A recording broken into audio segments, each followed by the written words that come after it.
Let's start.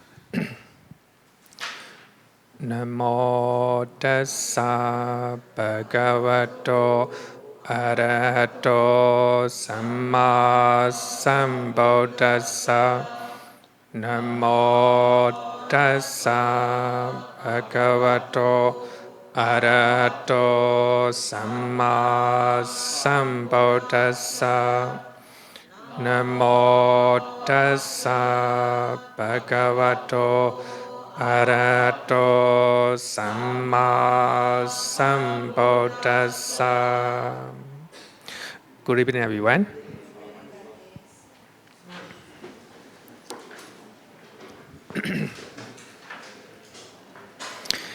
Okay, we are learning 4 variations. Previous week we finished telling lie, musavara, slandering, pisunavacha, hard speech, prusavacha, and distracted speech, samphappalāpa. Distracted speech, samphappalāpa. So we already finished 1, 2, 3. 1, 2, 3. Today we study number 4, distracted speech, samphappalāpa.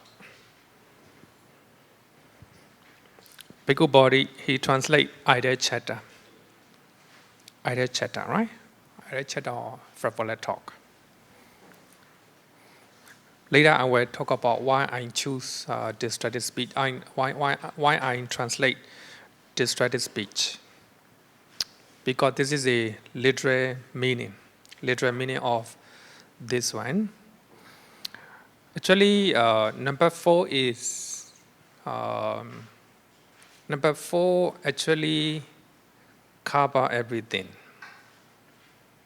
Cover everything. As long when we are talking about Bhave unwholesome actions, Bhave 4 unwholesome actions, it included everything, right? Later, I think you will know.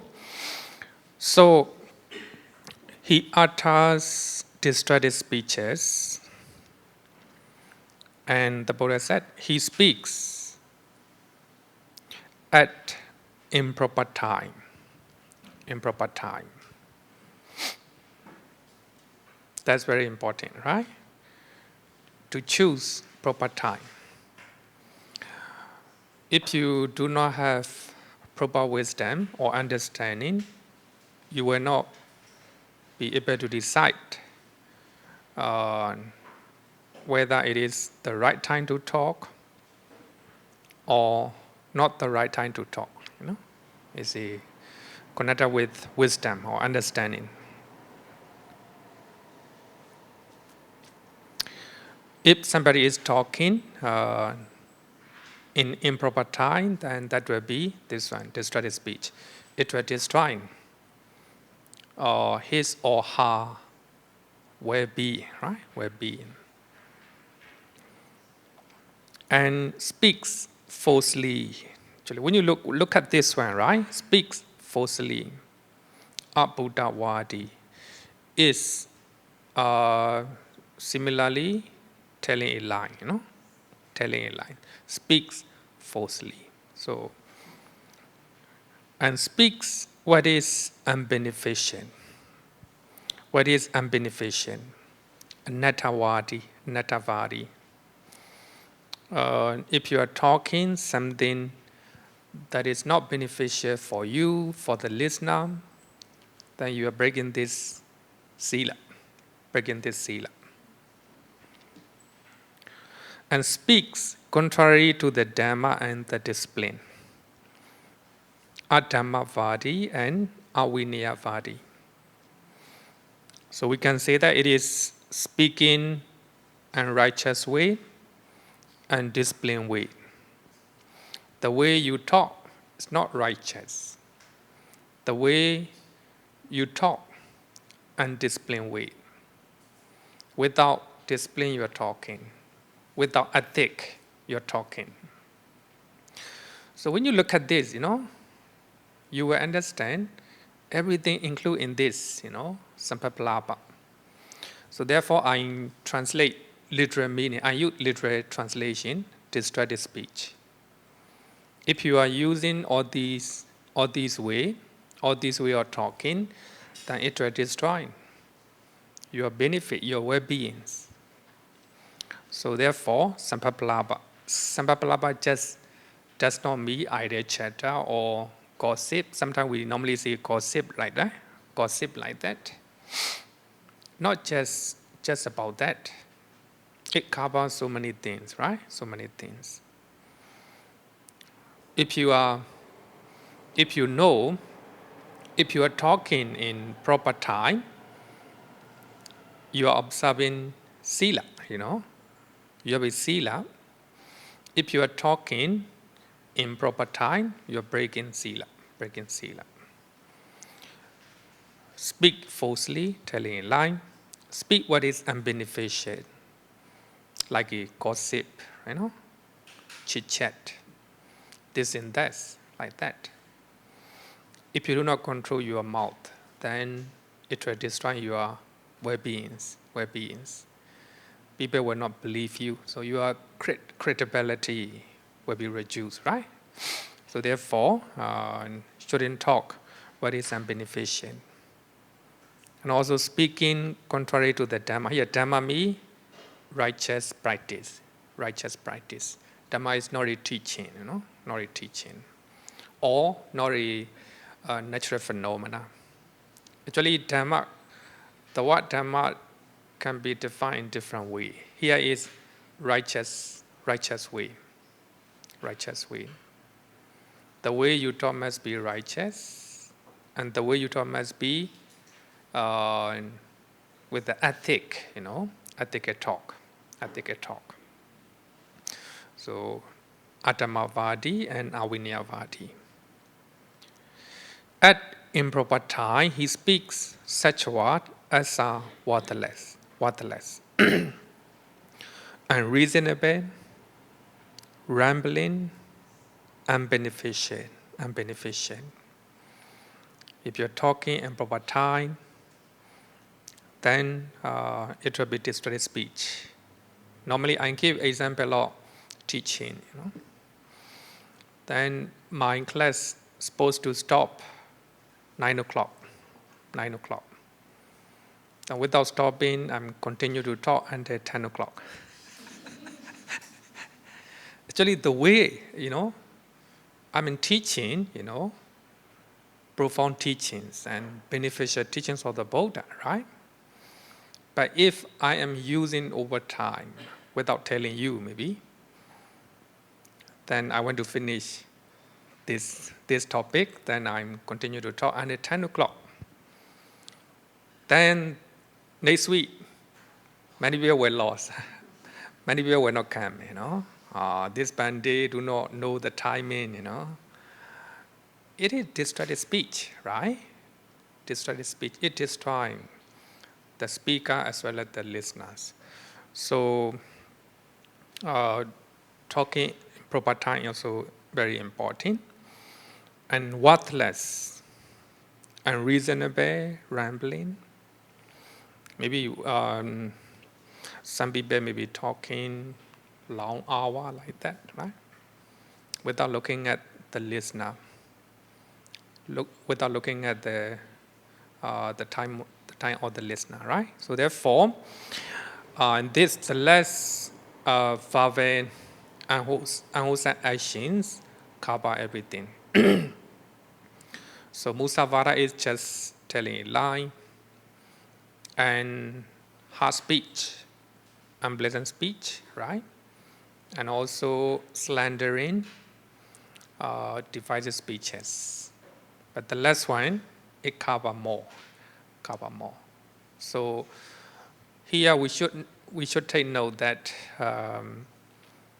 people think this one is either chatter or gossip like that. It's not so. It covers so many things, right? So many things. In other words, we can say that something that didn't cover in earlier action, earlier precept, then this cover. So here I translate this study speech looking at this literal translation. Samphappalāpa literally means speeches that destroy benefit or well-being.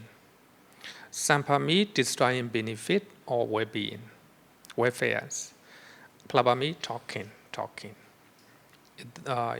It's talking, destroyed speeches. Samphappalāpa. It is the volition to indulge in fruitless talk, which destroys the benefit for both speakers and listeners. Suppose if we are talking about gossip, then it destroys, right? Both speaker and listeners, killing the time. In unrighteous way. So here the volition of motivation, right? Volition of motivation. Normally people think that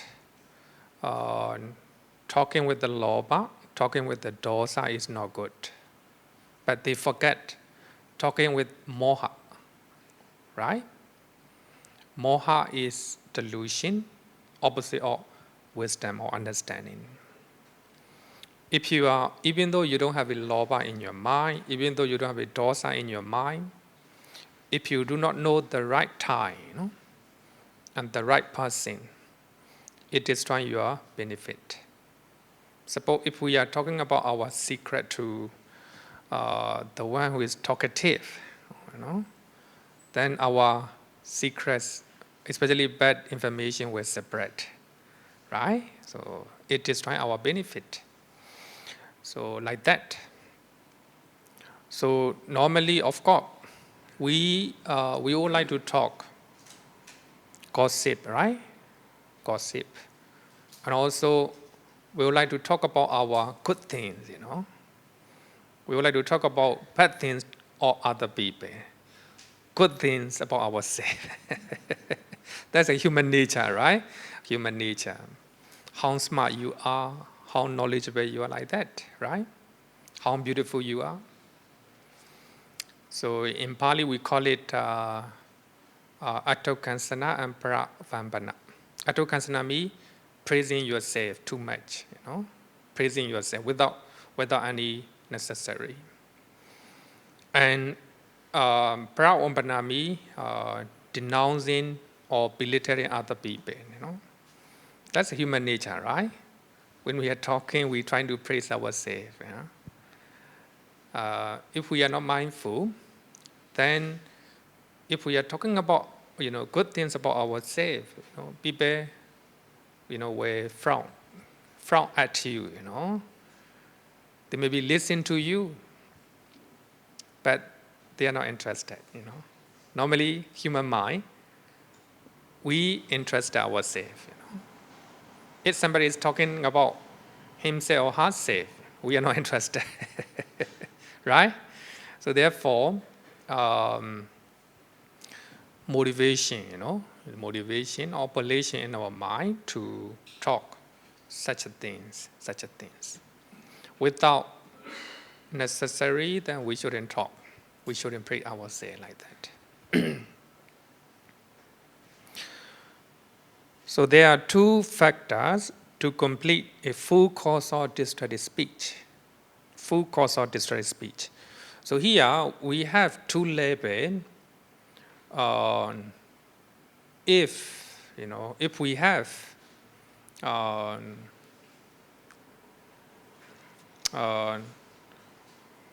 we will say that it's two levels. We have desire to talk improper time to improper person, unsuitable person. Then it is unwholesome deed. But you control your mouth. Then the thought will come into your mind, but you can control your body, right? Your speech. So here are two factors. Number one, having a volition or gratification to utter destructive speeches. Of course, we like it so much to talk about ourselves, right? Without looking at the listeners, whether they want to listen or they don't want to listen. Then we are continuing to talk. We like it. It's gratification to utter destructive speech. We have a gratification to talk gossip like that, right? Gossip is a human nature, Normally, when we are talking to our friend, we gossip, right? Normally, with the people we don't like, This is sometimes some gossip are obvious, some are not. Anyway, it's not good. So we need to control our mouth. So we would like to use gossip gratification, right? So this is the first factors. The second one, uttering destructive speech. So you want to use gossip in your mind. It's not a full cause of unwholesome actions if you can control your mouth. But if you utter destructive speech, then you are committing the cause of destructive speech. Then it's interesting, one thing to take note, if the speaker take it seriously or see it as a factual account, you're gossiping and you are creating a story which is not truth. But the speaker understands it is a true story. So it becomes a full cause of bad karma for the speaker. If not, it is just an unwholesome actions. If the speaker do not take it seriously, or if the listener do not take it seriously, or if the listener thinks that it is not truth, then according to commentary, it is just unwholesome actions. It is not a kamapata. It's not a full cause of bad karma.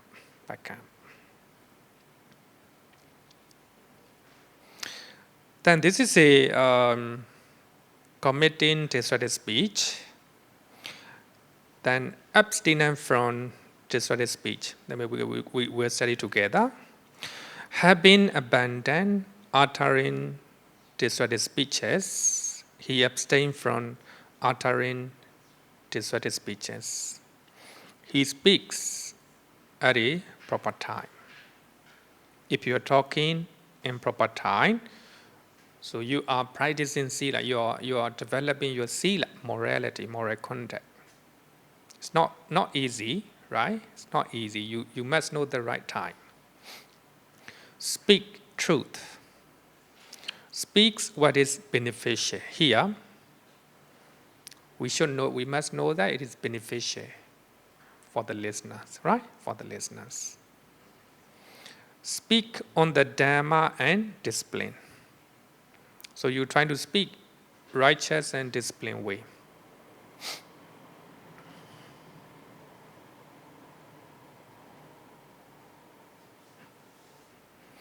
So it is a destructive speech. As a parents, right? Sometimes as a parents, so we have ego in our mind.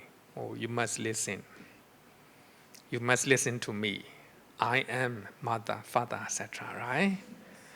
So if you are talking, forcing, if you are talking to your children by force, it destroys your well-being, It destroys your benefit. When they grow old, then they will rebel, right? It's a human nature, Similarly, right? Similar human nature. So therefore, talking in righteous and with the ethic here, discipline, vinaya in Pali, vinaya, with the ethical way, right? So therefore, I think Asia is very slow. Western country, so they have a lot of time to think about all these ethics, right? So therefore, they have a lot of human rights like that. So this is if you are talking proper time, telling the truth, if you are talking beneficial things, then you are observing Sīla. You develop wholesome karma, right? Wholesome karma. Then at a proper time, he speaks such word as are worth recording.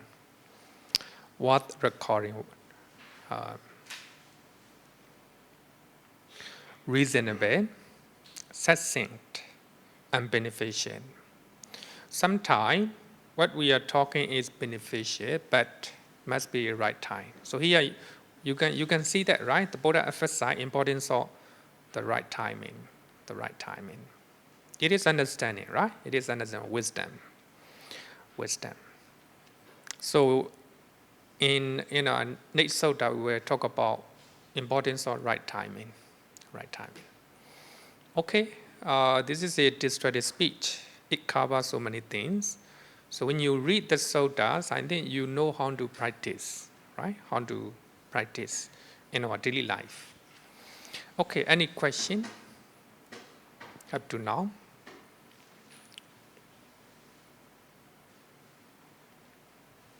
No question. Oh, question about that. Good evening, Bante. Yeah.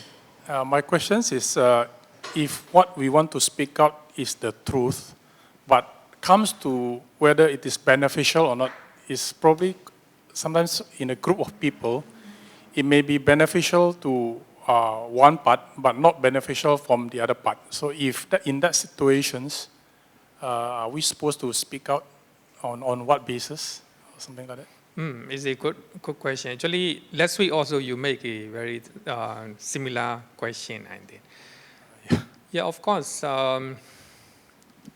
Sometimes our speeches may harm some people, but it is beneficial to so many people. But we still have to talk, right? We still have to talk. But need to know the right timing. Number one must be truth. Number two must be beneficial. Of course, beneficial means, so we have to look at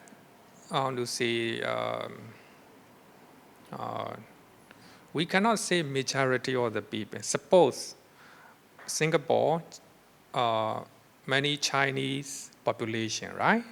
Chinese population is much smaller than other races. And the new is truth. It is, if you are talking, it is beneficial to the Chinese majority, but it will harm minority group, right? Then, in that sense, we have to look at, right? Whether we should talk or we shouldn't talk. Whether, harming other minority group may cause more damage for the country like that. So we have to look at from different perspective.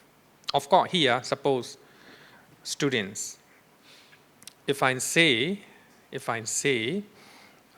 something, so that is, I should say, and also the right time to talk. And to that talk, student will benefit, and one thought will be angry, like that. So then if I think it is something I should talk, so I have to do it. So sometimes we cannot say 100%, right? According to majority or minority. We have to make thorough investigation. Okay, and then we'll discuss in detail in next suttas. Okay, any question? Okay, no question then. So yeah, we will go back to earlier sutta, Kakacūpama sutta, Simile or saw. No? So in this sutta, the Buddha talk about 5 causes of speech. Bhikkhus, when others address you, their speech address you, their speech may be, number 1, some are timely, some are untimely. Some are truth, some are not truth. Some people may say in gentle way, some people may say in a harsh way. And some people may say connected with well-being. Some people may be using connected with the harm. It is harmful to the listeners. And spoken with a mind of loving kindness or with the inner hate. So people may be using in a good way or bad way, pleasant way or unpleasant way, wherever. So here, the Buddha said, here in Bhikkhus, you should train this. Our minds will remain unaffected, whether they are talking righteous way or unrighteous way, badly or in a good way, good manner. It doesn't matter. So you have to, your mind will remain unaffected. When somebody praises you, right? Normally you feel elated. You feel joy. So your mind is affected. Your mind is affected. When somebody say bad things about you in front of you, then your mind will be affected with the anger, anger. So the Buddha said, whatever they say, whether they are talking proper time or improper time, telling the truth or not truth, the gentle way or harsh way, whether connected with loving kindness or connected with harm, whether it's connected with the benefit or not beneficial, So we have to maintain, our mind not to be affected with all these speeches. And the Buddha said that we shall utter no evil words. We shall abide compassionate for their well-being, with the mind of loving kindness, without inner hate. So this is the Buddha advice to the monks. So we shouldn't talk no evil. We shouldn't talk evil words. So we have to practice compassion to all living beings. So we have to develop, cultivate, and loving kindness. We shouldn't remove inner hate in our mind. So that the Buddha advice. And in this sutta, actually the name of the sutta is the Simile or the saw, right? So this is a, combination of the sutta or summary of the sutta. The Buddha said that bhikkhus, even if bandits were to sever you savagely, limb by limb, with a two-handed saw, not one-handed saw, two-handed saw.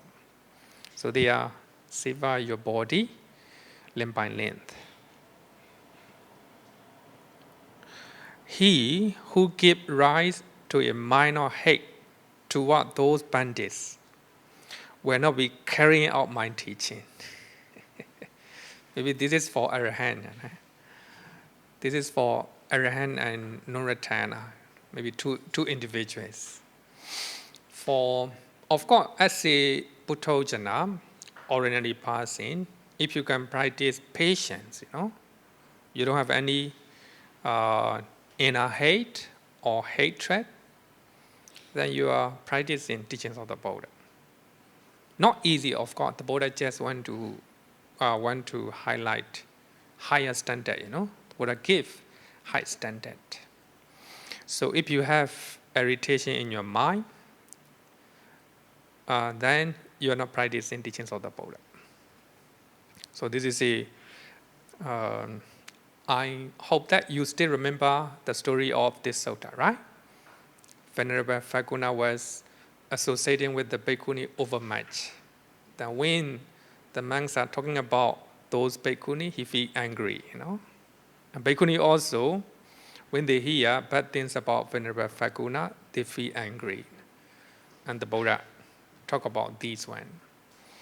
So, for that reason, when you look at this sutta, we can make a final conclusion. So these are the 5 criteria of the best speech. 5 criteria of the best speech. Number 1 must be timely. Timely. So we have to look at the time, whether it is the right time or not the right time. We have to use our wisdom. So number 1, talk about number 4, right? Distracted speech. Not to have a distracted speech.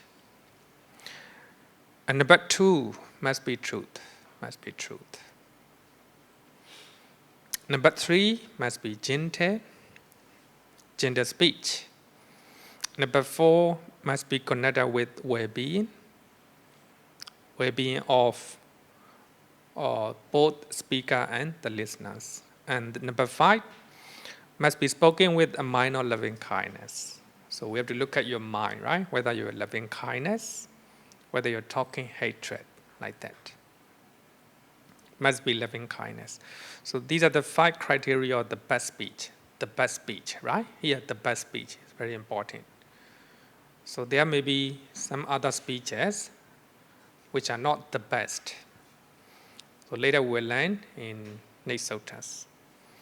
Timely speech, truth, gentleness, connected with well-being, and spoken with a mind of loving kindness. These are the 5 criteria. So here is a question. If we are talking gently all the time, it may not work. Right? It may not work. So sometimes gentleness, so we have to use, right? Other ways. So here, timely, truth, connected with the well-being, spoken with a mind of loving kindness, or compassion. These 4 must be present. But whether it is a gentle way or a harsh way, you can choose, you can choose. For that,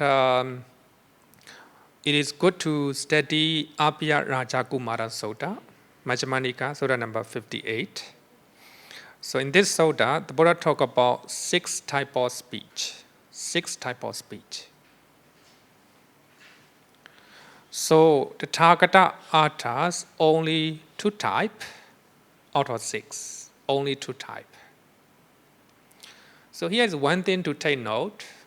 Normally, we put the Buddha in a higher place, right? Higher place.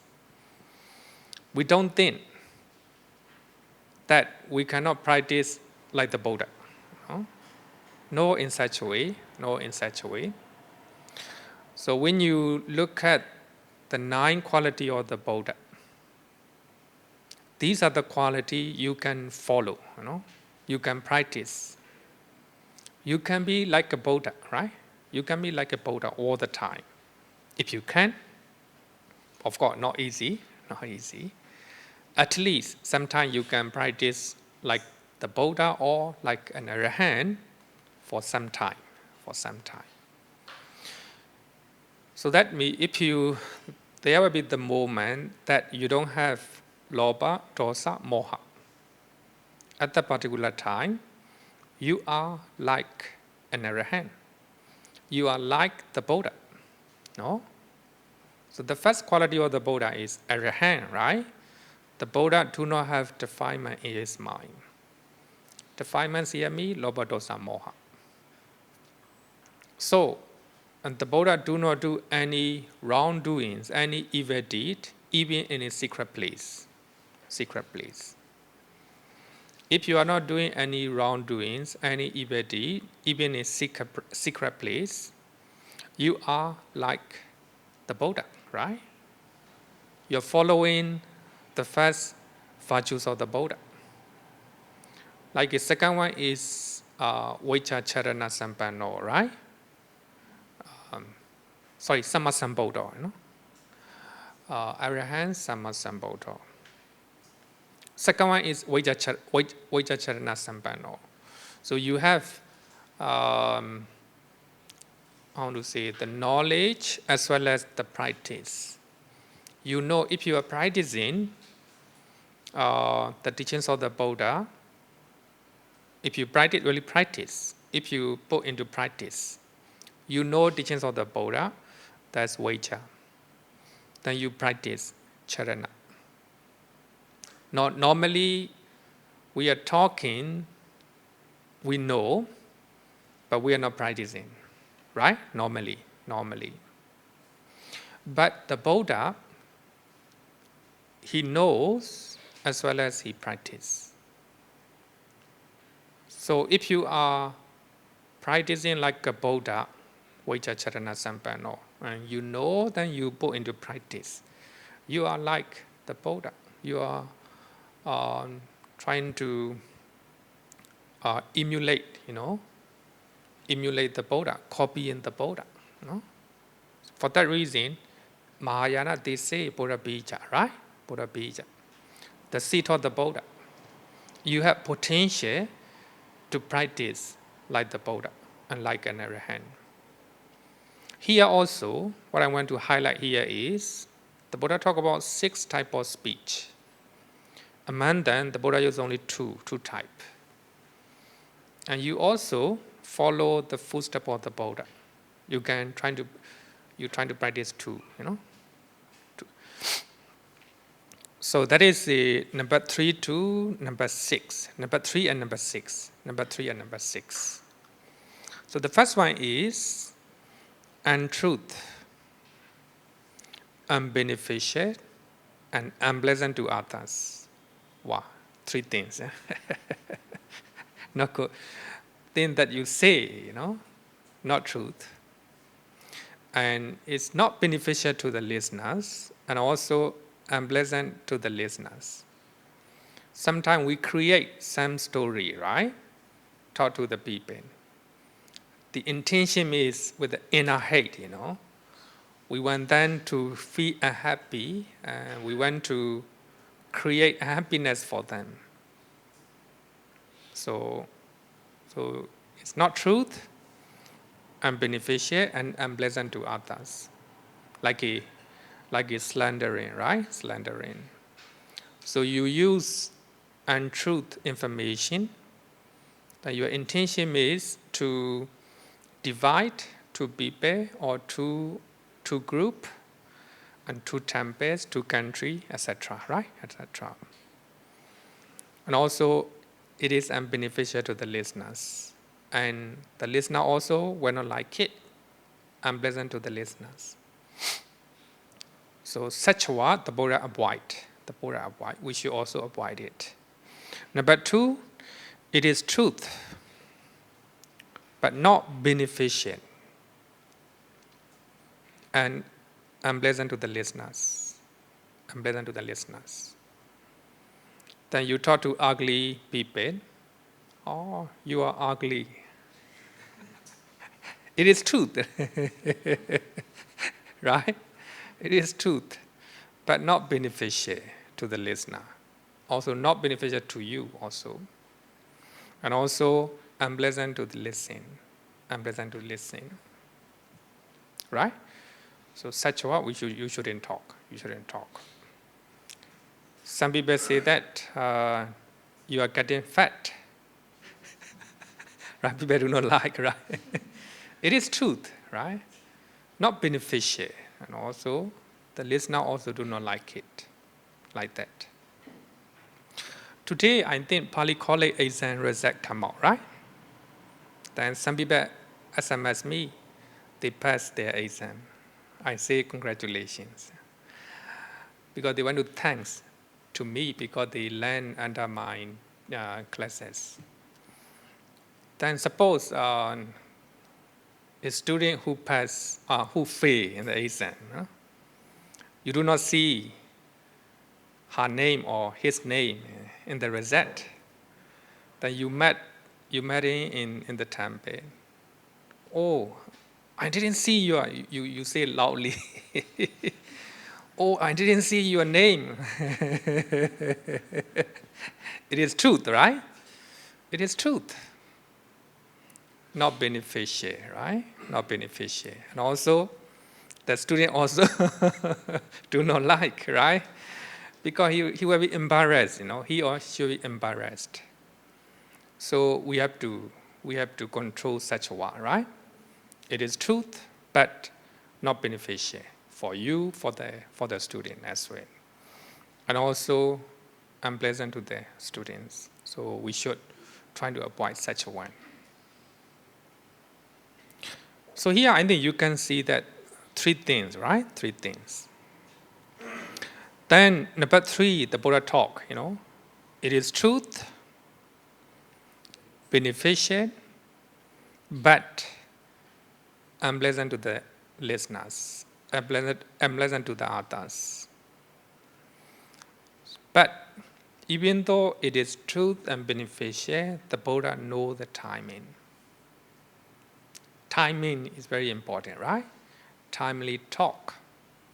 So when you look at this suttas, you know the importance of timing, proper time, proper time.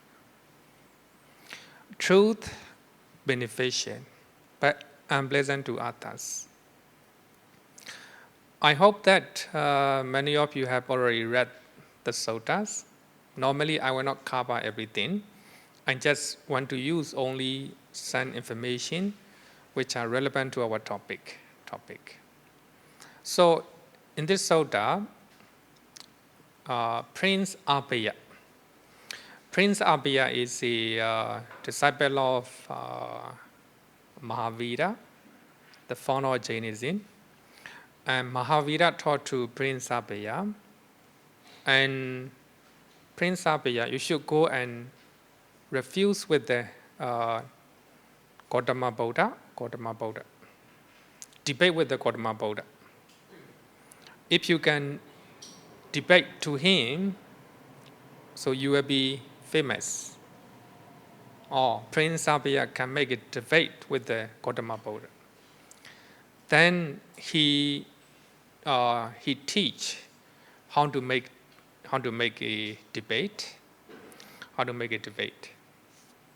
Then Mahavira, Nikandanada Buddha, and give the method to ask Gautama Buddha whether Gautama Buddha talk unpleasant speech to the people, to other people. Then if the Gautama Buddha answer yes, you can talk to him, you are like an ordinary person. So the way you talk is like an ordinary person, Buddhojana. Then it is also dangerous, dangerous. Then if the Gautama Buddha say no, then you talk to him, you are telling a lie. One time, you talk to Venerable Devadatta.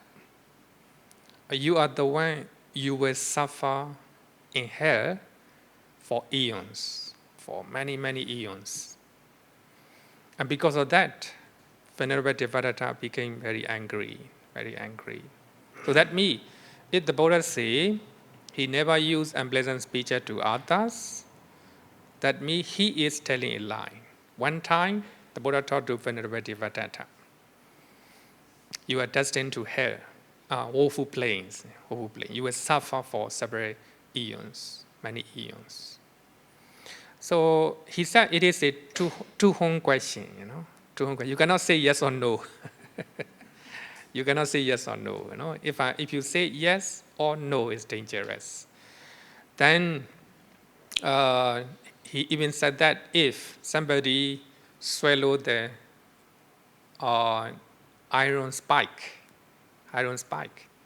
he cannot take it out and he cannot swallow. It will be very painful, right? So if you are making such a question to Gautama Buddha, then he will be like it. He will be like the person who swallow the iron spike, you know. So then Prince Abhaya went to Viluwana monastery, and by the time he reached, it's not the right time. It is afternoon. For that reason, it's not the right time to make a debate with the Gautama Buddha. Then he invited the Buddha, and together with another three monks. So that means he didn't invite so many monks, right? So many monks. Because if there are so many monks, it may not be a good idea to make a debate with the Buddha.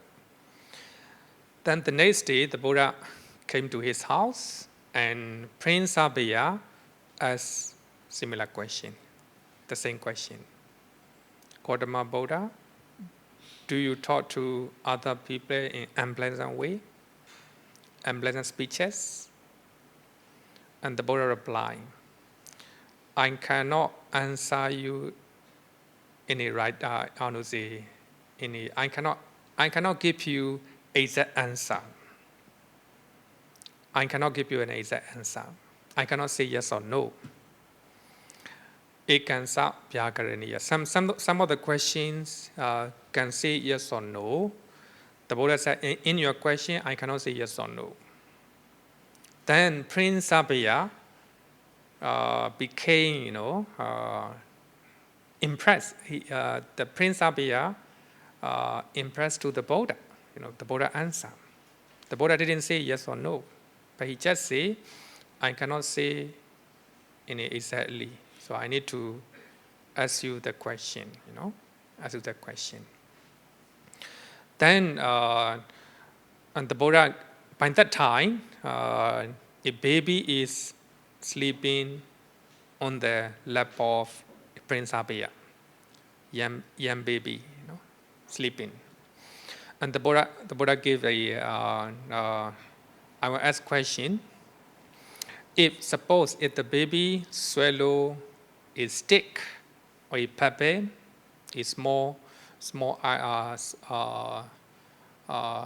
small rock, to thinking that it is a food, then what will you do? Will you let him swallow the stick or the pebble? The Prince Abhaya said, no. I shouldn't let him swallow. I will hold his head with my left hand, then I will take care of that stick or pebble. Even if it is bleeding, I will do it. Because I am compassionate to my baby. The Buddha said that. Similarly, sometime I need to talk. The Buddha talked. Number one, it must be truth. Number two, beneficial, but unpleasant to the listener. Sometimes the listener may not like it, right? The listener may not like it. So when you look at earlier suttas, the Buddha taught to Venerable Fakuna. So he does not like it, right? He was summoned to the audience, and the Buddha is talking to him by using some of the very harsh way, right? But it is beneficial for other bhikkhus, other monks, right? Other monks. So here also, the Buddha is talking to Venerable Devadatta. He is destined to, awful pain. He will suffer for many eons. So the Buddha need to talk to in such a way for the benefit of other monks. So by pointing out the mistakes committed by Venerable Devadatta, so other bhikkhu, other monks will see it, right, as a lesson. So they were trying to avoid it. So for that reason, sometimes the Buddha need to talk. Number three, truth, beneficial, but unpleasant to the others. But the Buddha know the time, the right time to use such word. That's very important one. It's very important one. Knowing the time, the right time, is very important. In our day-to-day life also, right? Sometimes we need to talk. The listener may not like it, but we need to talk it sometime for the benefit of the family, sometimes for the family, for the community, for the country, right? For the country. Even if it harms one group of the people or one individual, still need to talk. So if you stay silent, you are not a good leader, you know. You are not a good father. You are not a good mother. So sometimes we need to talk. We need to talk. So for that reason, if a parent talk in a harsh speeches to his children because of compassion, loving kindness, want to protect possible danger, right? For that reason, such a word also, can be included here. Truth, beneficial, and pleasant to the others. But regarding with this one, actually, later I will give you one sutta when we are talking about 9 qualities of the Buddha. I think some of you may have heard of the story of horse trainer Casey, right? Casey this story is very, very well known. Maybe for those who haven't heard of that one, I want to share. Casey is a horse trainer in Savatthi. Then he went to Jetavana Monastery just to listen to the Dhamma talk from the Buddha. Then when he's very famous in Savatthi. And the Buddha asked the question to him, Casey, you are well known as a horse trainer. How do you train the horses? How do you tame the horses? Then Casey said that I use different method. Sometimes a gentle method. Sometimes stand method. Sometimes I use both gentle and stand method. 3 methods, no? 3 methods. Sometimes gentle method, some horses became tame, Sometimes in harsh stand method, very harsh way, by beating, by pushing like that. But sometimes some horses need to be tamed by using 2 methods. Sometimes in a gentle method, sometimes stand method. And the Buddha asked another question. Casey, if the horses are not tamed by using 3 of your methods, how do you do? And Casey said that, kill that horses, kill those horses. And that's a question. Then Casey, horse trainer, asked the question to the Buddha, asked the question Buddha. The Buddha, you are famous as a Purisa Dhammasarati. Purisa Dhammasarati is one quality of the Buddha, right? Purisa Dhammasarati. I want to say that tamer of, the trainer of people who need to tame, right? Who need to tame. It is one of the 9 qualities of the Buddha. The Buddha, you are well known as a tamer of the people, taming the people. How do you tame, How do you tame the people? And the Buddha said that sometimes I use a gentle method. Sometimes I use stand method. Sometimes I use both method. And gentle and stand method. Then Casey asked, what is the gentle method? And the Buddha said that sometimes if I talk to the people, disciples, you should do wholesome deed. Then you will go to happy destinations. It's a gentle way, By hearing such encouragement, then people, disciple, practice. They go to happy destinations, good destinations. Then it is a gentle method. Then the Buddha said sometimes some people need to tame by using stern method.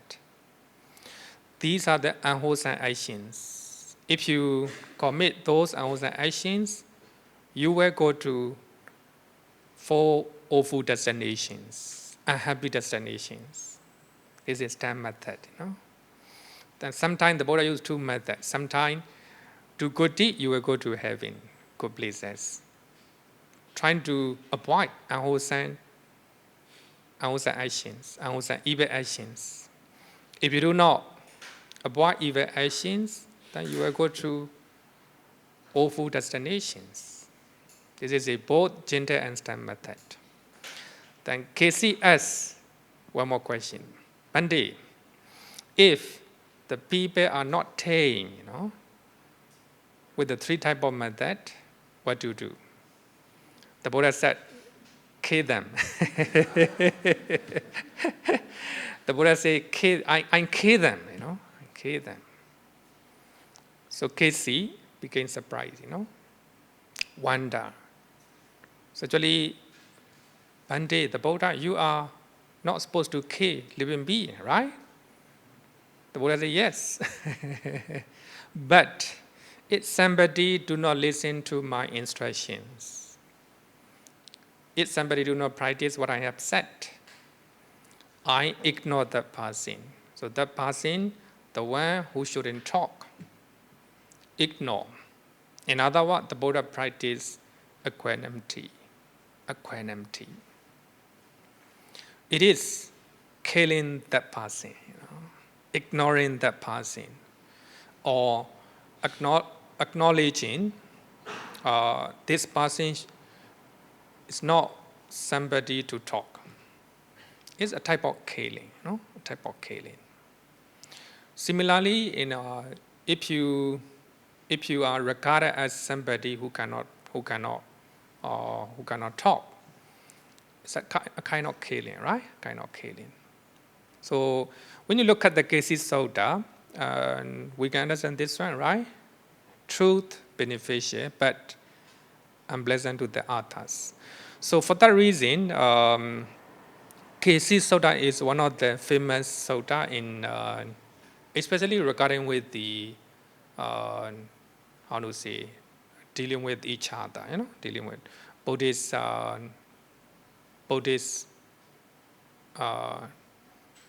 we can say the Buddhist psychology, Buddhist psychology. Okay, so number 4, look at number 4, untruth, unbeneficial, but pleasant to the others, pleasant to the others. Sometimes what we say is not truth, also not beneficial to the listeners, also not beneficial to ourselves, but pleasant to hear, right? Like a joke, like a joke. So people would like to listen joke, right? If you are joking all the time, it will destroy your benefit, So your credibility or will be getting lower and lower. So here, not truth, not beneficial, but pleasant to others. And number 5 is truth, but not beneficial and pleasant to others. So when you look at here, 2 criteria, maybe 3 criteria are important. Must be truth, must be beneficial, must be the right time, 3 criteria. Must be truth, must be beneficial, and must be right time. So here, number 5, even though it is truth, even though the listener is pleasant to hear, if it is not beneficial, we shouldn't talk, we shouldn't talk. The number 6, truth, beneficial, pleasant to the others. Everything is perfect, right? Everything is perfect. But even such a what, timing. We need to know the timing, a good timing. It's very important, right? The right time, the right time. So here, when you look at this number 6, we can understand 4 criteria. Must be truth, must be beneficial, must be pleasant to hear, and also the right time, the right time. Even such perfect speech, the Buddha wait the right time, right? The right time. So when you look at the story of the Buddha, then you will notice the Buddha wait the right time, the right timing. So for that reason, it became effective.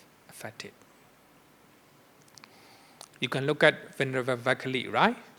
Venerable Vakali. The Buddha is waiting the right timing. Okay, any question?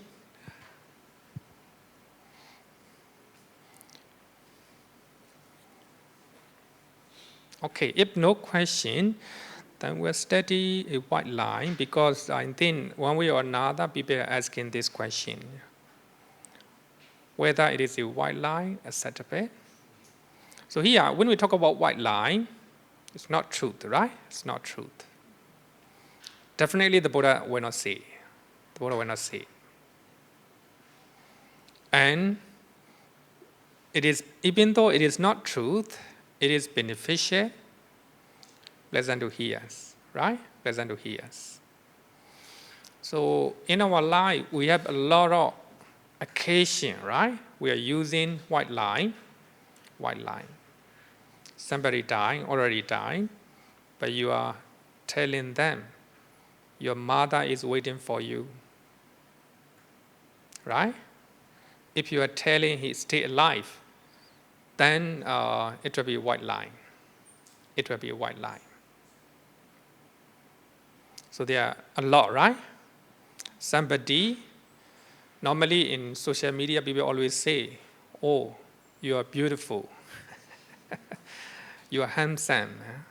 Actually, he or she is not, right? It's beneficial for the listener and pleasant to hear, right? They like it.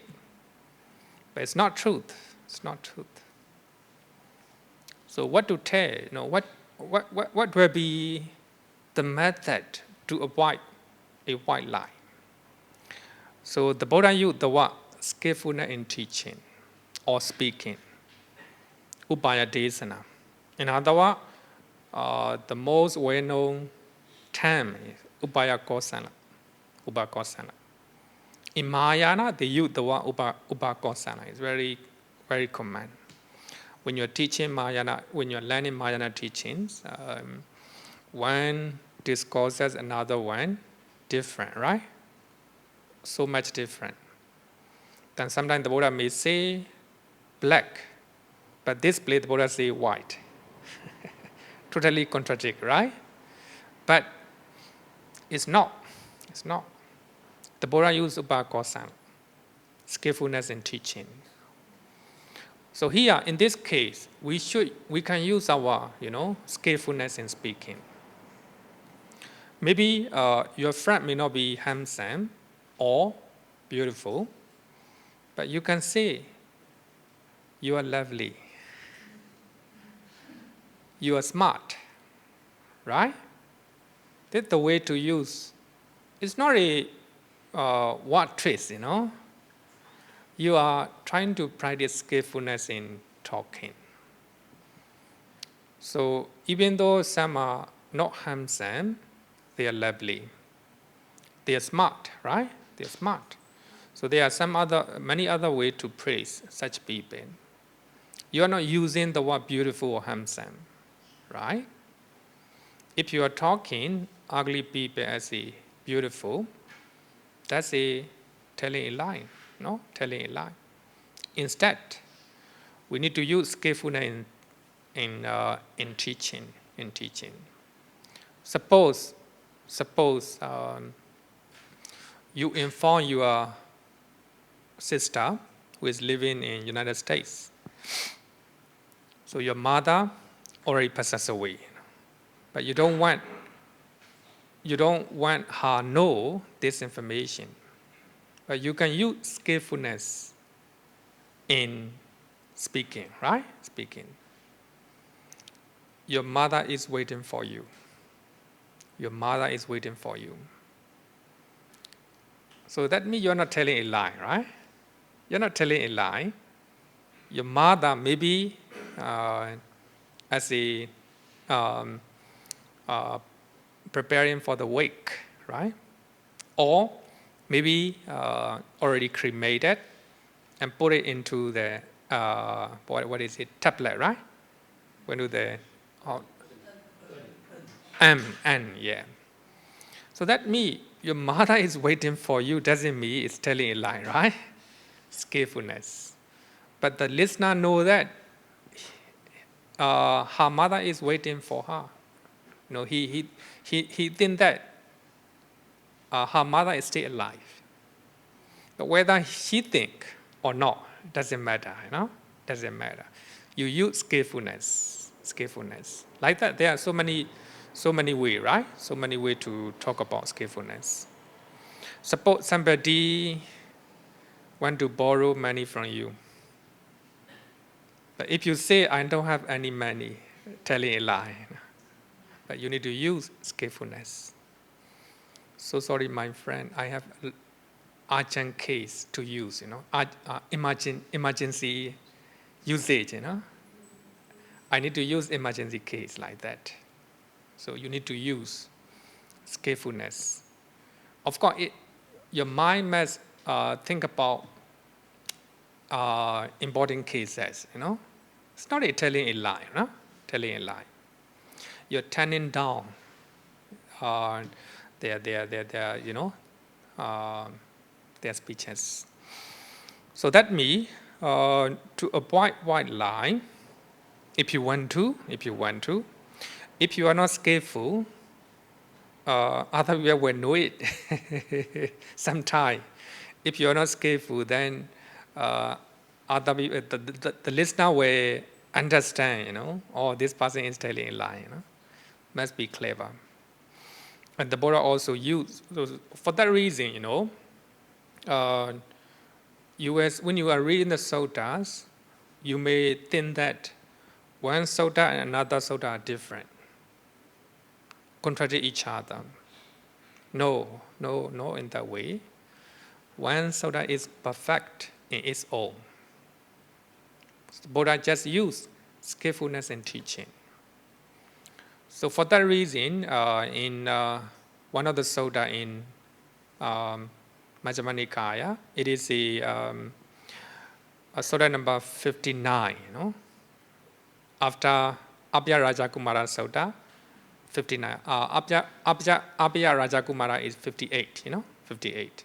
Then the next sutta, you will see that skillfulness in teaching, you know.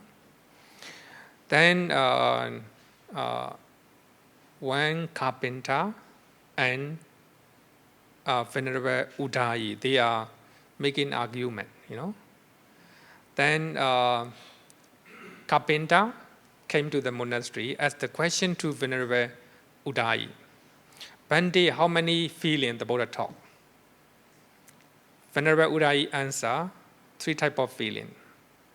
Pleasant feeling, unpleasant feeling, neither pleasant nor unpleasant. Then carpenter argued, no. The Buddha talked about only two type of feeling. You know? They are arguing each other. You know, the Buddha said that we need to add neither pleasant or unpleasant into pleasant feeling, equanimity feeling into pleasant feeling. So therefore, only 2 types of feeling. So they are arguing each other. Nobody accept. You know. Then Venerable Ananda hear their argument, then talk to the Buddha. And the Buddha talk about there are separate type of feeling. Sometimes the Buddha talk about 2 type of feeling, sometimes 3 type, sometimes 5 type, sometimes 6, sometimes 8. Sometimes 16 like that, Sometimes 36, sometimes 108 like that. So the Buddha may use different method depending on condition, the place and the individuals, right? It's called skillfulness in teaching. It's not a contradictory, not contradictory. So Mahayana, they use the word upayakosana quite often.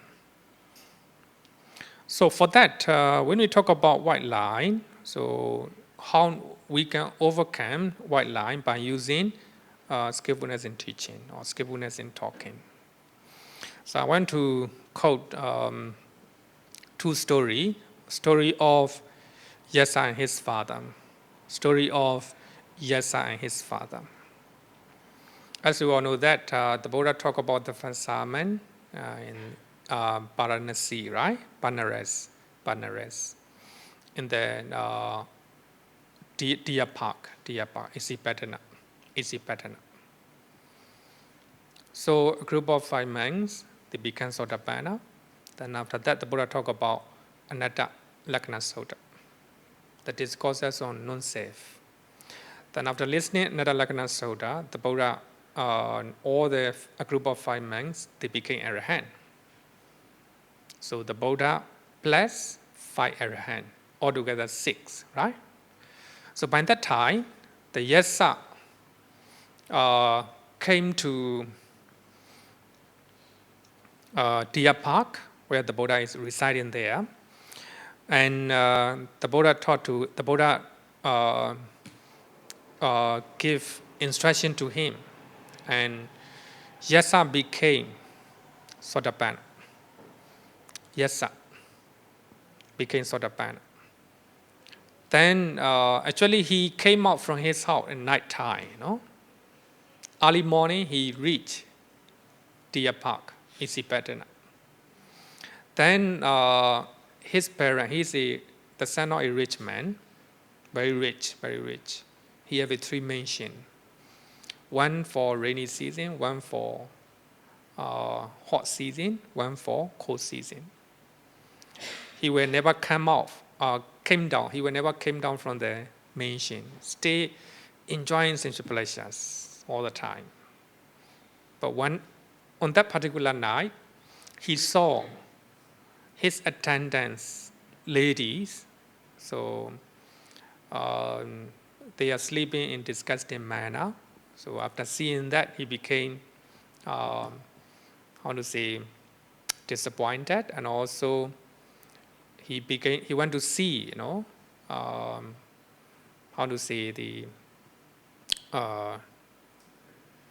to get solace or solution for that. He went to Isipatana, he met with the Buddha, and the Buddha summoned him. The Buddha gave his summon to him. Then he became Sotapanna. Then her fathers and mothers, they found out that their son is no longer in the mansion. So they sent all the many messengers to go and find him, many places.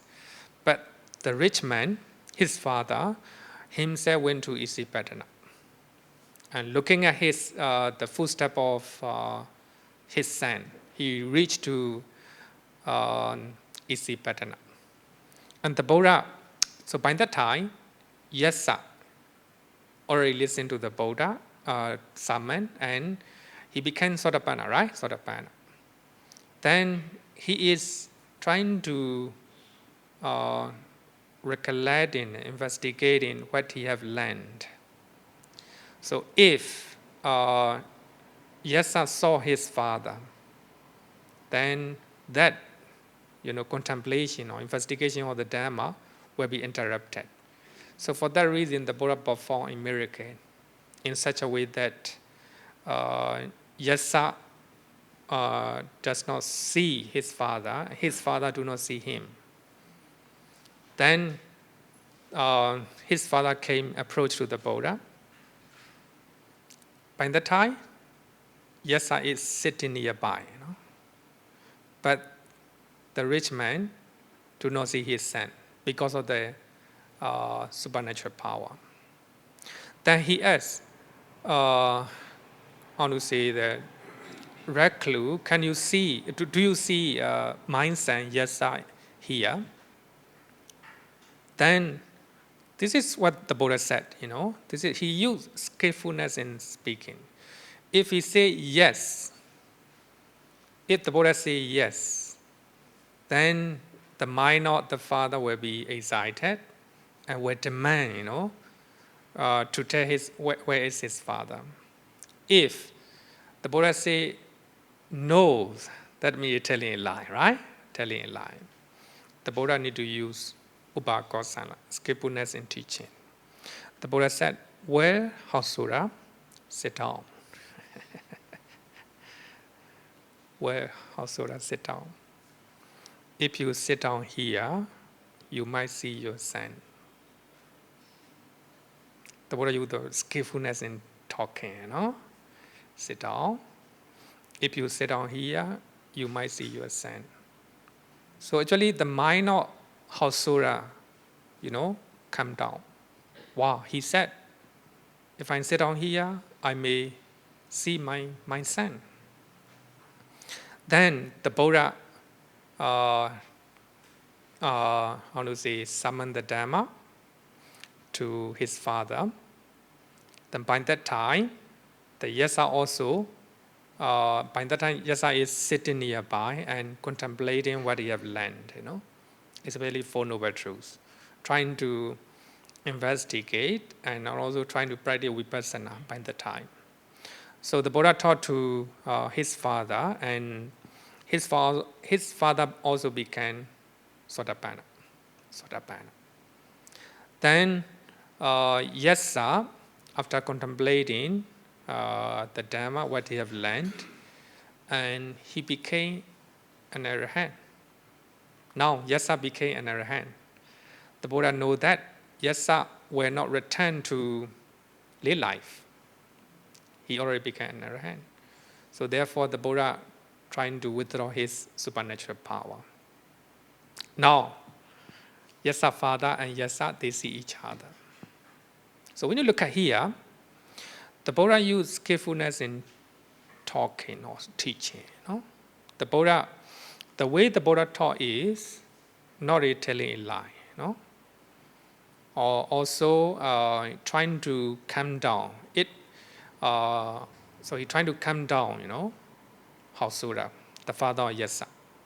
So in our daily life also, if we want to avoid white lie, then we can use skillfulness in talking, right? Talking.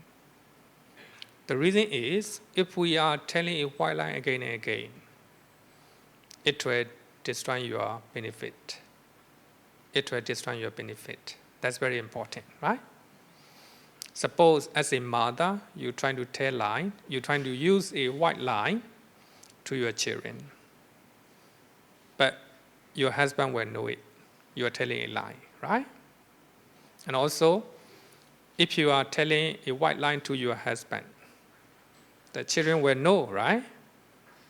Actually, if you are using a lot of white lie, it will destroy your well-being, welfare. For that reason, only if it is necessary, you can use a white lie. Otherwise, the best thing is to use a skillfulness in teaching, right? Teaching. And also, I want to share a well-known story of Kakacūpama, story of Kakacūpama, to talk about a white lie. So this is a story of Kakacūpama from Abhayarājakumāra commentary, verse number 114. Verse number 114. As you all know that Kakacūpama is an ugly lady. And because of her previous karma, she got a chance to get married, rich man. And the family does not like her. Then only after she got baby, she was born as a baby, then her parents-in-law began to like her. So that means the baby is her life. She left her baby. Because of her baby, her husband left her, her parents-in-law left her. But one day, the baby died. Of course, her life became upside down. So she thinks that her son is still alive. So she went to physicians and finding for, how to say, the cure for the death, death baby. So they say, your baby already died, so there's no medicine for that. One clever man, physician, taught to Kisa Gautami, you go to Gautama Buddha. He is now residing in Jidavana Monastery. He might know the cure for your son. Then she happily go to the Buddha and ask the cure for ask him for the medicine. Then this is the question. Bande, do you know the medicine for my dead son? Literal translation. Bande, do you know the medicine for my dead son? And the Buddha answered, yes, I do. Literal translation, Amma Bande. So here, the Buddha is giving an answer. I know the medicine for your dead son. If you look at the Buddha answer, seem like telling a lie, right? Telling a lie. There's no medicine for the dead person. But the Buddha say, you go and find a mustard seed. So Kisa Gautami became very happy, Easy to get a mustard seed. But the Buddha say, but. So the mustard seed must be the household where nobody had died before. Then of course she went to the one house to another, asking for the mustard seed. People willing to give mustard seed. Then after that, Kisa Gautami asked the question, is there anyone who have already died in this house?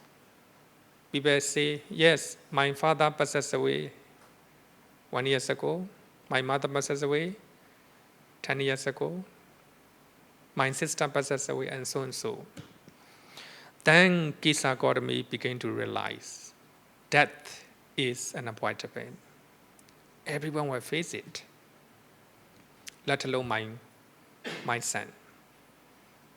It is called enlightenment, enlightenment, understanding, intuition. Then she bring her dead son to the cemetery and trying to cremate. Went to the Jidavana monastery. The Buddha knew that. The Buddha know that she will come back. And the Buddha teach the Dharma. It is medicine for her, Not medicine for her son, Medicine for her Gautami. Because she left her son and she have a lot of attachment to her son, cannot let go, right? So the Buddha gave a medicine for her dead son. No longer have attachment to the dead body or her son. She can let go, right? Then that is a medicine. For that reason, the Buddha say, yes, I do, right?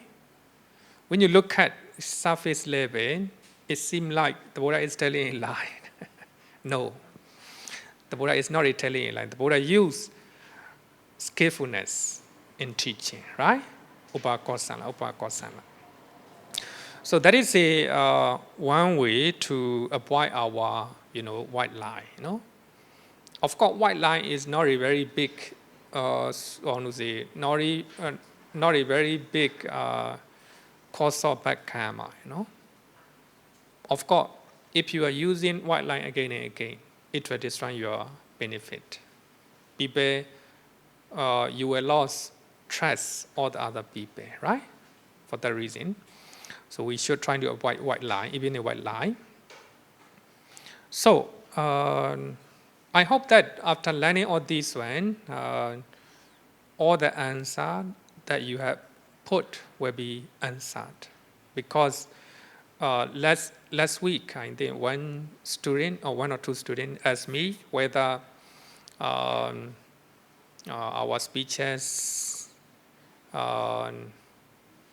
is right, but not sometimes may harm other people. I think after learning all this one, so I think we can make you can make your own conclusion. So 4 criteria here according to this sutta. Number 1 must be truth. Number 2, beneficial. Number 3, pleasant to hear. Number 4, timely, the right time. But sometimes you need to use second option. Truth, beneficial, timely, but unpleasant to the listeners. Sometimes we need to use it, right? We need to use it according to this sutta. Okay, one question if you want. One question if you want.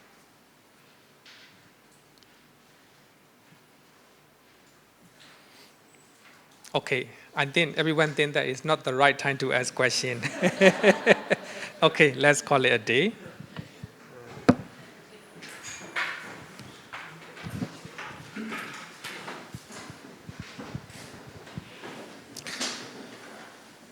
Yo varatam bhavaro manu jesu sakyamuni bhagava gata kecho parakato bala Viriya samangi dan sukatan saranathamupemi raga viragama nincama sokan dhamma masangata mapatikulan madurami mampaguna suwipatan dhamma mimam saranatha mupemi yatha chatina samphappalāpa Chatusu sisu purisa yogesu attacha pogala dhammatasate sangami mansara nathamupemi. Sadhu, sadhu.